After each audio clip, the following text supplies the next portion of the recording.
Ika naman tinawag siyang Beyonce ng Pilipinas dahil sa husay niyang mag-perform. Ngayon, kinasasabi ka na ang muling pagtapak ni Sarah Geronimo sa Big Dome. Inaabangan din kung sino sa mga nauugnay sa kanya ang manonood ng concert.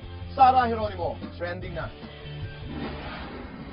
Puspusa na ang paghahanda ni Sarah Geronimo para sa nalalapit niyang birthday concert. Sa dami ng gustong manood, nadagdagan pa ng isang gabi ang sanay one night only na performance.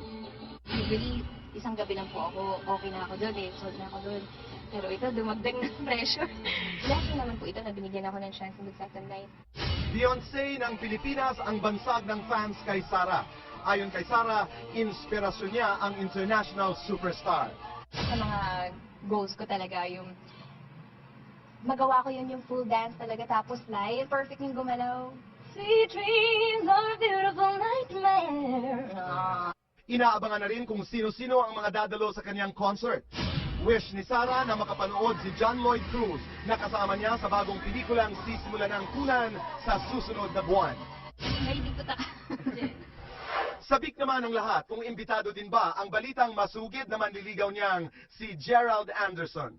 Titingnan po natin pag hindi siya busy. Ano, bakit ang ligaw sa bahay? Parang pag bumibisita, minsan. Sabi ni Sarah, maganda ang relasyon ng kanyang mga magulang kay Gerald. Kagabi naman, Father's Day. Naging emosyonal si Sarah nang alaya ng kanta ang kanyang ama sa Sarah G. Live. Celebration para kay Daddy at para sa inyo na rin po.